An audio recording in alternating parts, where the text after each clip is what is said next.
from bad Tommy Brown. So one of the Merry Little Breezes whisked Tommy Brown's old straw hat off his head over into the Green Meadows. Of course Tommy ran after it. Just as he stooped to pick it up, another Little Breeze ran away with it.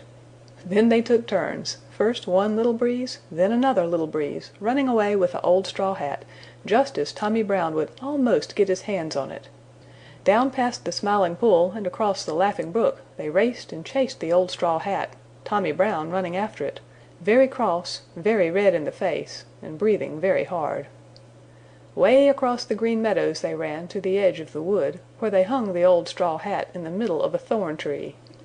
By the time Tommy Brown had it once more on his head, he had forgotten all about Mrs. Redwing and her dear little nest. Besides, he heard the breakfast horn blowing just then, so off he started for home up the Lone Little Path through the wood. And all the Merry Little Breezes danced away across the Green Meadows to the swamp where the bulrushes grow, to see the new speckled egg in the dear little nest where Mrs. Redwing was singing for joy. And while she sang, the Merry Little Breezes danced among the bulrushes, for they knew, and Mrs. Redwing knew, that some day out of that pretty new speckled egg would come a wee baby Redwing. Chapter 2. Why Grandfather Frog Has No Tail. Old Mother West Wind had gone to her day's work, leaving all the Merry Little Breezes to play in the Green Meadows. They had played tag and run races with the bees and played hide and seek with the sunbeams, and now they had gathered around the Smiling Pool where on a green lily pad sat Grandfather Frog. Grandfather Frog was old, very old indeed, and very, very wise. He wore a green coat and his voice was very deep. When Grandfather Frog spoke everybody listened very respectfully. Even Billy Mink treated Grandfather Frog with respect, for Billy Mink's father and his father's father could not remember when Grandfather Frog had not sat on the lily pad watching for green flies. Down in the Smiling Pool were some of Grandfather Frog's great-great-great-great-great-grandchildren. You wouldn't have known that they were his grandchildren unless someone told you. They didn't look the least bit like Grandfather Frog. They were round and fat and had long tails, and perhaps this is why they were called pollywogs. "Oh, Grandfather Frog, tell us why you don't have a tail as you did when you were young," begged one of the Merry Little Breezes. Grandfather Frog snapped up a foolish green fly and settled himself on his big lily pad, while all the Merry Little Breezes gathered round to listen. "Once on a time," began Grandfather Frog, "the frogs ruled the world, which was mostly water. There was very little dry land, oh, very little indeed. There were no boys to throw stones, and no hungry mink to gobble up foolish frog babies who were taking a sun bath."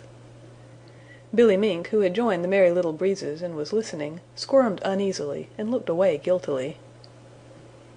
"In those days all the frogs had tails, long handsome tails of which they were very, very proud indeed," continued Grandfather Frog.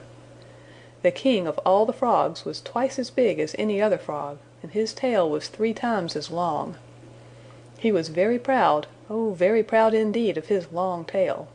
He used to sit and admire it until he thought that there never had been and never could be another such tail. He used to wave it back and forth in the water, and every time he waved it all the other frogs would cry 'Ah!' and 'Oh!' Every day the king grew more vain. He did nothing at all but eat and sleep and admire his tail. Now all the other frogs did just as the king did, so pretty soon none of the frogs were doing anything but sitting about eating, sleeping, and admiring their own tails and the king's. Now you all know that people who do nothing worth while in this world are of no use, and there is little room for them. So when Mother Nature saw how useless had become the Frog tribe, she called the King Frog before her, and she said, 'Because you can think of nothing but your beautiful tail, it shall be taken away from you. Because you do nothing but eat and sleep, your mouth shall become wide like a door, and your eyes shall start forth from your head. You shall become bow-legged and ugly to look at, and all the world shall laugh at you.' The King Frog looked at his beautiful tail, and already it seemed to have grown shorter. He looked again, and it was shorter still. Every time he looked his tail had grown shorter and smaller. By and by when he looked there was nothing left but a little stub which he couldn't even wriggle. Then even that disappeared, his eyes popped out of his head, and his mouth grew bigger and bigger.